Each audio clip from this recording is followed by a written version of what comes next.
Today is January 31st, 2025, and it is the day that Lucid Motors gains access to the Tesla Supercharger network. However, not all of Lucid's vehicles will immediately have access. Only the Lucid Gravity, its newly released SUV that has a native NACS port, is going to be able to charge on superchargers starting today. The Air is going to take another month or two before it gets access. So I invited Lucid's VP of Engineering, Emad Dlala, to come on State of Charge to talk all things Lucid, Tesla Supercharging, voltage, adapters. We're going to talk differences in the packs, why one vehicle will charge differently than another one on Tesla Superchargers, and everything related to Lucid and Tesla Supercharging. So with that said, let's jump into it.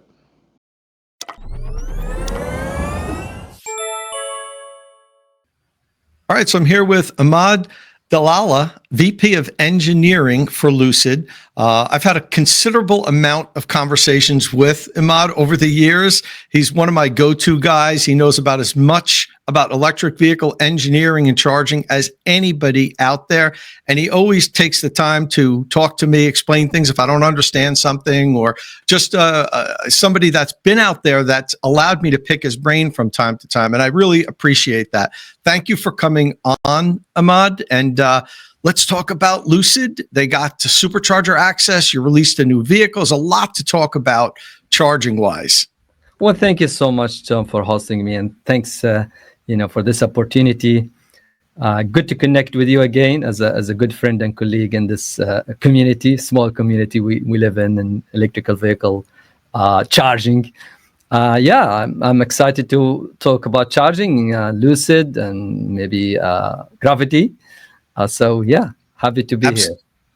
Absolutely. So today is January 31st, 2025, and today is the day that Lucid Motors gains access to Tesla Superchargers. V3 and later, like all the other manufacturers, the V2 and earlier superchargers don't speak the same language, and non-Tesla vehicles can't charge on V2 superchargers. So if you do have a Lucid or any other vehicle and you have access to Tesla Superchargers, make sure you don't end up going to one that your vehicle can't charge at. Okay, with that said, so now today's the day where Lucid gets access, but not all of your vehicles, correct? Just the Gravity gets access today. Yes, it's only Gravity, and of course this is a huge milestone. When we decided to sign and be part of this journey, adopting NACS and having access to Tesla Supercharging network, was super critical for us to really launch Gravity directly with access to Tesla Supercharging network, and especially with the native NACS. We want to launch the brand so well, and we know how critical charging to our customers is, and how important the access to Tesla Supercharging network will be. Yeah, and it is important. Once Ford decided that they were going to get supercharger access and do a slow transition to NACS, I think everybody had to, Emad. I don't think it was something that some people could stand on an island and say, no, we're sticking with this. I personally just think that the J3400 or NACS, whatever you want to call it, is a more elegant design. It's simpler. 100%. It's less prone to break. I've seen so many CCS1 connectors dropped, the locking tabs broken off them, and the Tesla connectors are smaller. They're more elegant. There's no appendages to snap off. So you guys made a good decision. But I think for Lucid, it was a little bit more difficult than for some of the other companies because of the pack architecture that you use, a 900-volt system, and the Tesla Superchargers were a 300-volt system, which led to some slower charging on your current vehicle at the time, the Air. But now that the Gravity is launching, it doesn't seem to be hampered by the lower charging rate on Tesla Superchargers that the Air is. And you announced that it's going to have 400 kilowatt peak charging and high sustained charging rates. So let's talk a little bit about what you did different with the Gravity, and why does it charge better on Tesla Superchargers than, say, the Lucid Air does? Yeah, and it's really good question. And I read sometimes lots of comments on the line. How could not certain vehicles, whether Lucid Air or others, not charge faster than that? And they expect, oh, has the latest technology. They expect, oh, they didn't size their wires, the right way, or because honestly, it's very difficult to understand voltage, right? Voltage is not current, and it's power. In reality, yeah, they are related, but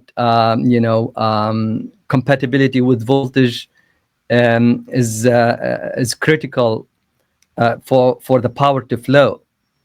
And if you plug your car to a lower charging voltage system, you cannot actually drive power from the charger to the vehicle, because think about it, if you have a voltage is more like a pressure, and a current is more like the flow. If you don't have enough pressure, there is no flow. With no flow of current. So that's the main reason why we have to decide. We decided to upgrade the entire high voltage platform in Gravity in order for us to have this seamless experience, compatibility both with a lower voltage 400, 500 volt systems and 800,000 volt charging networks. And imagine, I think this is of course we were offered with this choice of having that compatibility or not, and we decided to put all our resources and energy to make it happen within a very aggressive timeline. Okay, so the Gravity it's just launching now, and the Gravity, for those that don't know, is Lucid's second vehicle. It's a long range SUV. I think it's 440 miles, 450 miles. 450 EPA rated. I think this is it's the highest EPA rated EV SUV, because even the other ones are not EPA rated, as you probably know. Yeah, so it's an ultra long range all electric SUV that's just launching now. It's Lucid's second vehicle, and it has a native NACS port. So now Lucid has one vehicle that has the NACS port, and another vehicle, the Air, which is on the previous generation J1772 and CCS1. So that means you're going to be involved with adapters now, like all of the Tesla automakers that are getting supercharger access. Some are giving adapters away, some are charging, some have low voltage or low amperage adapters out there, some have high amperage. It's kind of like the wild, wild west. What's going to be Lucid's policy on adapters? Let's start with the Gravity first, because that has the NACS port. Yeah, so actually, you could argue to a large extent, the Lucid Gravity can be treated from a customer point of view like a Tesla from the NACS or adapters point of view. Today Gravity doesn't necessarily need to have adapter if you decide you don't want to go to the high voltage network. However, because of our big belief and focus on providing high voltage to our customers, we will include adapters as part of this is our current plan, part of the vehicle. Actually, you probably know the CARB regulations that model year 2026, actually anything native NACS has to include both AC and DC NACS adapters. Basically, you will have to have CCS1 to NACS and J1772 to NACS adapter. that has to be CCS. mandatory. Yes. And yes, this is the high voltage CCS1 to NACS, and this is the AC charging J1772 to NACS. So you will, if for your Gravity customers that buy a Gravity, you're going to include one of these in each, one of each of these in every vehicle. It comes with the vehicle. That's the plan now. Okay, very good. And it's because right now it's not mandatory, but model year 2026, roughly mid-year, this will be mandatory, and we want to commonize it in terms of strategy. Right. Okay. So now let's really quickly switch to Air, because Air has the J1772 CCS1 port. What do you do with new Air customers? I buy an Air next month. What do I get? And how about existing Air customers? I bought one a year ago. What's your adapter policy for those customers? So we haven't announced the adapters policy for Lucid Air, and we are basically deciding exactly the details of that. I mean, Tom, that's a reality of it. It's not like I tell you that charging care, for example, for Gravity, we do have it, but we want to just be aligned. And when we talk about the adapters, we announced it in this press release recently that Lucid Air customers will have access in Q2 this year.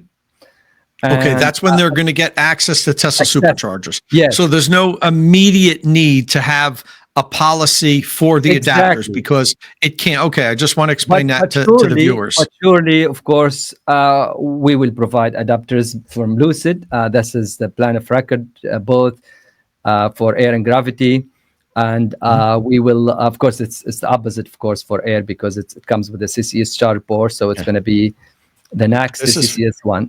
That's DC, and this is for AC. This is the adapter that you'd need for AC, and this is for DC. Correct. And these are there's other brands, but this is the type of adapter that Lucid Air customers would need to charge on NACS, AC, and DC chargers. Yes. And we will share details in the near future about that. Of course, we will have some follow-ups about the exact timeline in Q2 as we're finalizing those details. Okay. And I'll speculate a little. I know you're going to give them to new customers because if you're giving the Gravity adapters, if you're giving new Gravity customers adapters, you can't say, "Oh, you're buying an Air, you don't get one." So I know that. I'm not asking for you to say yes to that. What I'm just curious about is, are you going to backdate it? Some of the OEMs said, "Okay, people that bought their car within the last 3 months, we're going to give you an adapter. Everybody else, we got to pay." Some of them are saying, "You could have bought it 3 years ago. Send us your VIN. We'll send you the adapter." When you're ready to announce that, please let me know because I'd like to maybe make a short video to let my Lucid followers know what the adapter policy is going to be. Okay, so we got adapters out of the way. We know now. Oh, did you announce when the Air, or did I miss this? I know is it Q2 coming in Q2? We just said Q2, which is the spring. We're really defining that timeline internally and also in close collaboration with our Tesla partners there. But we'll have some more information because, of course, Lucid Air customers deserve to have access to that, deserve to know exactly. But we're finalizing those dates. Absolutely. And what can Lucid Air customers expect as, let's say, a maximum charging rate? We talked about the Gravity having a 400 kilowatt maximum charging rate. I've charged Lucids, I think every version of your Lucids except for Sapphire. You haven't given me a Sapphire yet, but that's okay. I know they're probably not plentiful in press fleets, the Sapphire, but I mean, I'll fly out to Casa Grande if you'll let me borrow one, but we'll talk about that off camera. Well, I'll talk to Justin and see if we can arrange one. But I've charged all your other vehicles, and they charge really well. 200 miles gets replenished in 12 minutes with the Grand Touring, in 16 minutes with the Touring, and in 17 minutes with your entry level Pure, which still is fantastic. 200 miles of range, 17 minutes, you're in and out. Are you talking yet on how long that's going to take to replenish 200 miles for the Gravity yet? We actually mentioned it in the press release that it's going to be less than 12 minutes. So 200 miles less than 12 minutes is an announcement, And once we share more details about the charge curve and about the details, you will even hear more numbers, 300 miles and 400 miles and so on. Okay, and that's interesting, the charge curve. I'm really interested to hear about that, because one of the things that, if you want to be critical on the Air, is it front loads that power. I mean, at a low state of charge, you pull over 300 kilowatts, but only for a couple of minutes. By the time you're at, I don't know, 25, 30%, even maybe less than that, you're already, it comes down. It's got a beautiful, nice curve, but it's not very linear like some of the other electric vehicles are. You plug in, you know what you're going to get for like 20 minutes. In the press release, it said a sustained 225 kilowatt. That would be fantastic, because you don't really have a sustained level with Air. You get this big curve, and then it just kind of goes all the way down. But this is going to be more linear, is what you're telling us? Yeah. So of course, it's all relative, right, Tom? Even for a Lucid Air, if you draw 150 kilowatt line, which is, you call it sustained, you take 150 kilowatt to around, with the Grand Touring, which is we sell today, the latest, to roughly to 65, 70%, which is pretty good, 150. But of course, and I can go to some. So average power is what you're talking about, more average power over a time frame. Not even average. Yeah. I mean, I'm saying just because it's all part of human eye and how they said, because you want to give a choice. You want, let's say, the customer, right? If you choose to only offer, let's say, 200 kilowatt sustainable to, let's say, 60 or 60%, let's say, okay, or before 60%, then you can actually increase power to 300 kilowatt. Would you choose the one that sustained 200 kilowatt and you think it's good, or would you give the customer choice if they have access to higher power? I think it's the later, and the reason is that from a chemistry point of view, actually, the cell usually is able to take more charge, more power in the early SOC, the low SOC region. And it actually sometimes, in many cases, depends on ambient temperature and cooling system. In most cases, it helps the cell to charge better at higher state of charge, because cell temperature or cell accepts more charge at higher SOC when it's hot. Of course, there is a limit how much hot.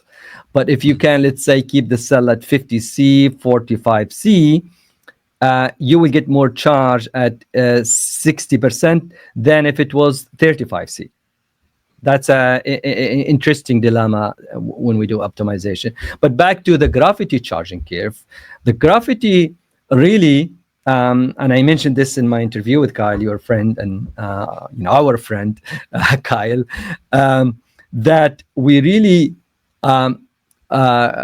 focused on taking charging experience to a next level, not just a charging curve, and as you alluded to the peak power in the early, especially versions of the Lucid Air, where the peak power doesn't get sustained for so long, and that mainly due to thermal limitations, and actually significantly due to the new chemistry and new systems optimization that we have now in Gravity. The nice thing about the new charging curve, I mean, it's a 400 kilowatt power, but even if you go and plug it in Electrify America, let's say 350 kilowatt charging station, you still benefit significantly, because that charge rate is sustained for quite so long. And so it's not just a 400 kilowatt. People say, oh, where can I find 400 kilowatt? No, this is 350, which is 360 in Electrify America for us. You can sustain it for so long, and still, get roughly, even with 350 kilowatt, you will get around 12 minutes of added 200 miles in about roughly in 12 minutes. Yeah. And there are, you said you mentioned Electrify America 350, 360 kilowatts. We're getting 400 kilowatt chargers now. They're using the Alpatronic units. And so 400 kilowatt chargers are beginning to proliferate around. So 100%. Yes, know, and I'm just saying, yes, there are a handful of them right now, 6 or 7 or 10, 9. I can't remember how many. Some of them beta for Iona, some other charge point also, and Mercedes and a few others have got, their networks have some 400 kilowatts, so they are getting really more widespread. Yeah. So, okay. So why or how did you, without getting too technical, how do you achieve the higher rates on Gravity? Is it a combination of like the cell chemistry? I think you use nickel, manganese, cobalt for Gravity, right? Do you have bigger chillers, stronger cooling pumps? This video was sponsored by Qmerit, North America's premier installer of electric vehicle charging equipment. After I've helped you decide which electric vehicle charger you're going to buy, follow the link in the description of my videos and have Qmerit install it. And if you follow that link, Qmerit will waive the $150 installation deposit. But in order to have the deposit waived, you must follow the link in the description of my videos. Give us a layman's explanation of how you improve the charging so much. So, if you, of course, just back to the fundamentals, this is a new developed chemistry that were really co-developed with our partners in Panasonic, engineered so closely, collaboratively together. And without our input and optimization, it wouldn't be here. That's a co-developed, first cell co-developed for Lucid, and we know what the cell is capable of. They know how to make sure the system exploits and take advantage of this capability. So it's the modeling of the system, because if you add just a bigger chiller to any existing vehicle today, trust me, even if you open the BMS or the software, you will find another bottleneck. The optimization of the entire system requires a system, holistic view and an optimization with really mathematical modeling and mechanically and electrically designed each component to be capable, and thermally, of course, to sustain those powers. And for Gravity specifically, yes, it's a combination of upgrading and introducing a new cooling system in the battery pack itself, introducing a new chillers in the thermal cooling system at the vehicle level, and the air intake and the completely new layout of the radiator also are introduced, and more also capability in our labs to characterize the cell chemistry and its charging performance without cell degradation. So it's very important that, of course, to balance all attributes, and degradation is no-go. Safety, of course, must be maintained. Degradation has to meet our warranty and targets. And with that capability, you will have, of course, the ability to optimize and tune and push that boundary up. But this goes only collaboratively between system, cell, and our partners in terms of cell chemistry. Yeah. You talk about degradation. I know it's everybody wants faster charging. Everybody wants the car to charge as fast as possible. No matter how fast it charges, they wish it charged 5 minutes faster. But they don't want to have lost 30% of their battery after 4 years of driving and 50,000 miles. And I think that's the balance that this is really your job, is to figure out how much can we push it without compromising the life of the battery, because the battery is the most expensive part of the vehicle. I wouldn't want to be on the check writing end of a new battery pack for a Lucid Gravity if I were to ruin it or for whatever case. So I get why you have to engineer them. The primary goal is for long pack life, And then the secondary goal is, well, how fast can we make this charge now that we know we're going to meet warranty and people are going to have, the battery is going to last the lifetime of the car, because I think that's the goal of what Lucid has. Certainly. And maybe I can chime in here, Tom, because, of course, chemistry sometimes is something you cannot really predict until you really model it and then test it and validate it. It's almost, I always tell my teams, like your battery cell is almost your blood cell, right? It's like very difficult to predict. It's a chemistry and can behave really, in a different, unpredictable way. And but excellence of engineering and proper comprehensive validation can lead to a chemistry that actually fast charging helps. In most cases, the chemistry that we develop actually never seen signs of that degradation due fast charging. It's actually, we've seen sometimes the opposite, Tom. Vehicles that fast charge has a better state of health. I'm not saying this is a general rule of thumb, but I wouldn't be too worried about fast charging. Cycling in general has an effect, and aging, of course, has an effect. But whether you cycle through AC or DC, it doesn't matter. However, in general, good mix, between AC and DC is healthy. So it's actually kind of chemistry likes to rest sometimes in a different way, and resting the chemistry with AC charging sometimes helps.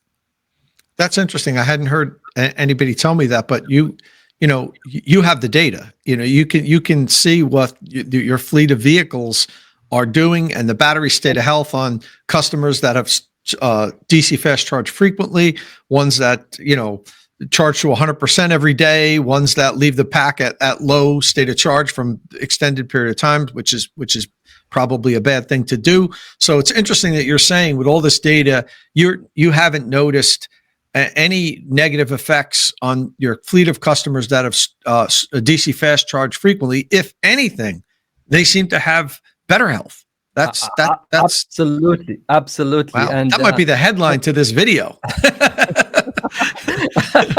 Yeah, you got something today, Tom. And yes, as Lucid, similar to many Silicon Valley companies, the data, I have my own data team, very strong in powertrain engineering and charging, that we really analyze and digest and cluster all these types of scenarios and use cases and charging applications. And with that power of data, we know, because you can do certain things in the lab, and we do lots of comprehensive testing in the lab, but having the fleet data gives you much more widespread of temperature and use cases and mix of AC and DC, and therefore you build that knowledge base, which helped us honestly from Lucid Air to Gravity 2. That's a huge part of also our ability and confidence and in understanding of how chemistry works. And yes, as I mentioned, the mix between AC and DC charging is absolutely something we notice to be one of the best ways. And I'm not saying there is a certain exact ratio, but these days most chemistry you can easily do lots of DC charging sessions, and you don't have to do an AC. But it's good from time to time to have as a mix. Okay. Are you going to be offering any? And this do you offer any free charging programs with Gravity? I know you did with the Air when it first came out. You probably know I'm dead set against giving people free DC fast charging programs, but does the Gravity come with free public charging? So I watched a couple of videos of you, Tom, how upset you are with these programs. And it's a sore spot in me. Yes, we really appreciate that feedback, and we're listening. I think to move the industry forward, I think the best is to really pivot away and make it more responsible and more, sustainable and scalable technology with, to pay incentivize home charging. Yes, if you want to give people some incentive, give them your free charger or free installation. we've been doing actually. We're doing charging allowance. We had it for Lucid Air for over a year, I think, and still continue to have it. And I think that they use it for charging credit to buy, let's say, 80 amp charging in home stations, which helps significantly the environment, the congestion in charging stations, because you can charge at night. That's what I'm saying. The environment, which is get better charging rates, it's less expensive, more sustainable energy, so we haven't announced it yet, the details for now, but you can see my kind of feel about it, and we'll share more details soon about this. Yeah, I mean, I wouldn't mind, like, if the program was like 500 kilowatt hour, something like that, just to get people to learn how to use the public chargers and get the app all set up and everything. But the free charging, where many OEMs were given unlimited free charging for like a couple of years, it was clogging up all the sites, and it you were incentivizing people to have a bad experience with 100%. Your car, and it was bad for you, Certainly. And so I'm glad everyone's backing out of that. By example in this, and really change the narrative about charging by offering convenience, plug and charge, and other options to include other networks, and that's why we of course we're part of Electrify America and also Tesla from plug and charge point of view, and hopefully we will even include more. We're working definitely with our partners to include more networks, because that's the way. I think you need people to have a pleasant, good experience, and I don't think paying or not paying, honestly, is the key. Should be the key reason for the adoption. Oh, great. All right, one last question on Gravity before we just touch on Air a little bit. The voltage of the pack. I know people typically talk about 400 volt battery packs, and then they say that, well, there's 400 and there's 800, but it's not that. We put them in two buckets, but the voltage ranges can be much different. For instance, I have a Chevy Equinox, and the voltage is extremely low. It's around 300, but it's considered a 400 volt battery pack system. You get thrown in the bucket with the 800 volt battery systems, but your voltage is actually much higher. It has, I think, a peak range of 926. Yeah. But what's the range? If I plug in and the batteries, I run it down to zero when I do my range test, eventually I'll do the range test. Would that be like in the high 700s or low 800s or?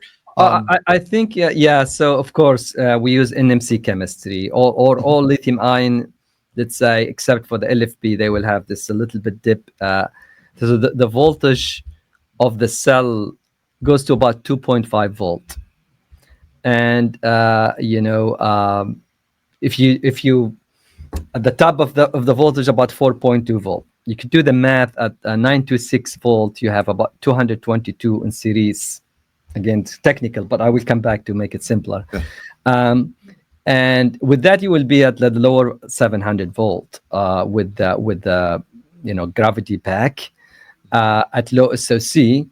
And that's part of the chemistry, and that's why we chose to go to the highest voltage a charger can accept from the beginning. And back then, when we designed the Lucid Air, which has a 924 volt system, we worked with companies like Electrify America, and even before that, with the standard CCS1 and CCS2 in Europe, and worked with those partners to understand what's the limit, and it's around 950 volts. So we were very close. We want to keep a margin just in case, and we did the right thing. And I think going with highest voltage, setting the pace to really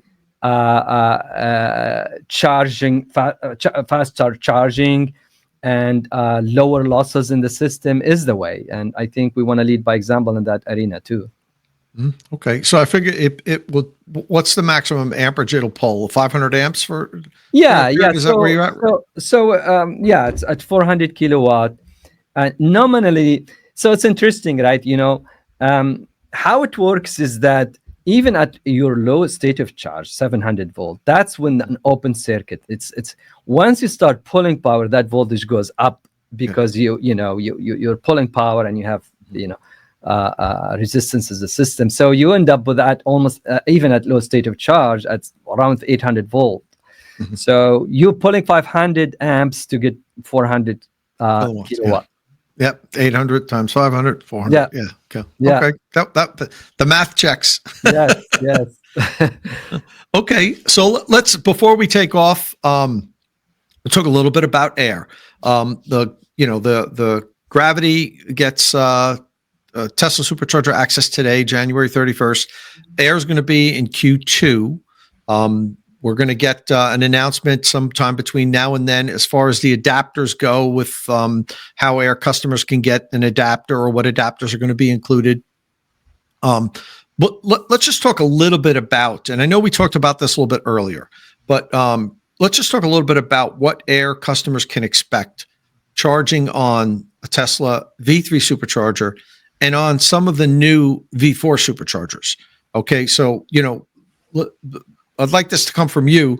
Like, what would a customer? I own a 2022 Lucid Air Grand Touring. Okay, I go all the way up to the top.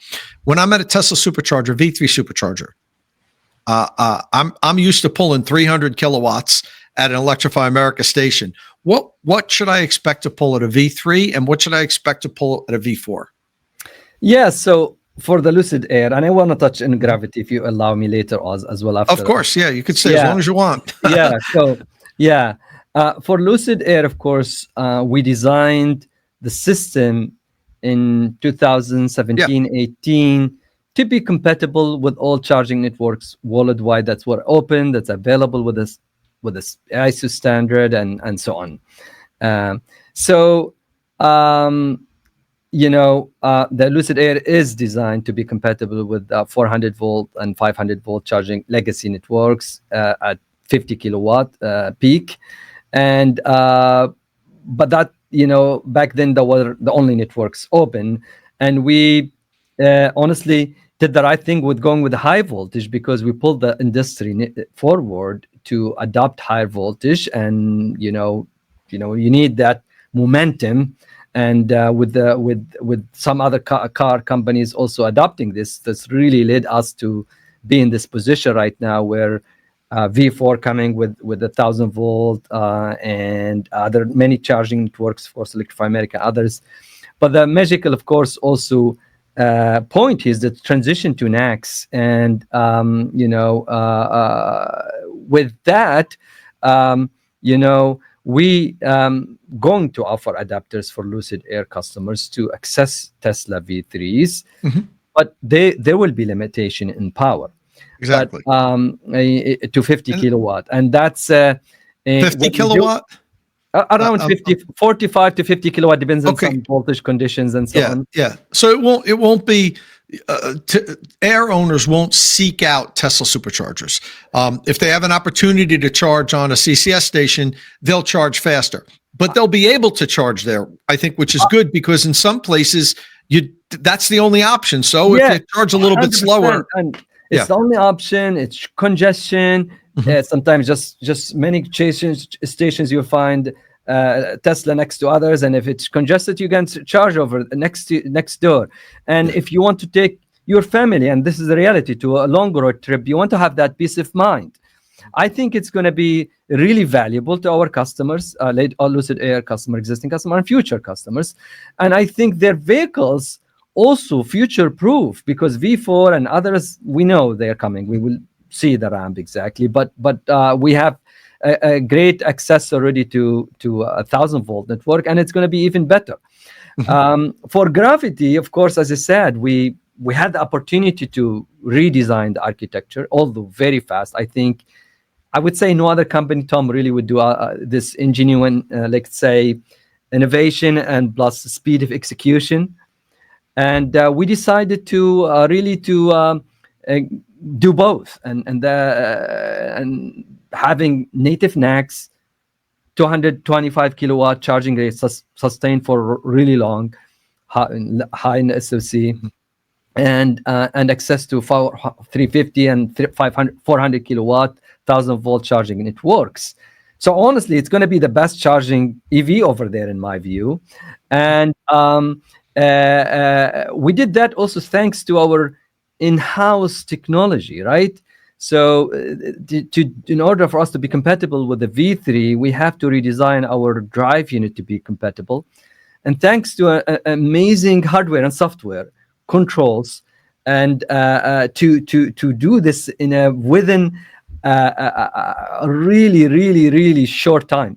And I can tell you right now, maybe this is, take it as a news, we're charging at an amazing success rate with Tesla. Amazing success rate, like not, I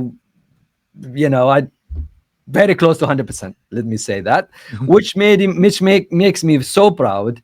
We didn't just do this, only to achieve the best charging peak power or best charging, charging curve, but also ease of use, convenience, reliability, and this being at the DNA and what I've been driving since I took this mission of charging. Well, that makes sense. And, as you mentioned earlier, when the Air came out, you guys weren't engineering it to work on 400 volt systems. You weren't engineering it for the Tesla Supercharger network. This industry made a dramatic shift. So it's understandable. I just wanted to make it clear for my Air followers what they could expect when they have Tesla Superchargers. It's another option out there. It might not be your first option, but listen, any port in the storm, and if it means you're sticking around a little bit longer or getting a tow truck, you'll plug into that Tesla Supercharger and wait, have an extra cup of coffee, and that's great. I think you guys getting Supercharger access now is great. Congratulations. Thank you so much. We're so grateful to Tesla as well to help us do this in a very short time frame. They've been very collaborative with us, give us access to test sites, and we are super excited today to have our Lucid owners from Gravity side, Lucid Gravity owners, to have access, and we look forward, of course, to more access, more options, more subscription models, and more convenience to our customers. Really, this is the goal. Well, with that, I think we can wrap things up. I've taken you a little bit longer than what I promised I would. I certainly appreciate talking to you, Tom. I really enjoy. You're one of the best experts in overall charging experience, adapters, standards. I follow you. You're a big, of course, a friend, but also a great professional colleague, part of the community. Thank you so much what you're doing for the community, Tom. Really appreciate it. And great. Flattery will get you everywhere with me, Emad. Yeah, thank you so much. Really. I appreciate it. Thank you for coming on. Hopefully this won't be the last time. I can't believe this is the first time I've had you on here. When I got in touch with Lucid and asked to have you on, I realized, I've never had Emad on. I can't believe that we've talked so many times. We talked maybe 4 times. We met at least 4 times in person. You came to our factory, you came to our headquarters, I came to your office there, and I think we maybe met somewhere else. But I never asked you to come on the show, but hopefully this won't be the last time. And thanks again for coming on. This has been very informative. You're always, a great conversation, and I appreciate you took the time to come on here today. Thanks a lot. Thank you so much, Tom. Thank you to your audience too. Thank you so much. Again, I'd like to thank Emad for coming on State of Charge. I think that was very informative, and I do hope that Lucid owners learned a little bit here. Listen, if this is your first time here at State of Charge, please hit that subscribe button and ring the notification bell so you don't miss any upcoming electric vehicle news and reviews. And as always, thanks for watching.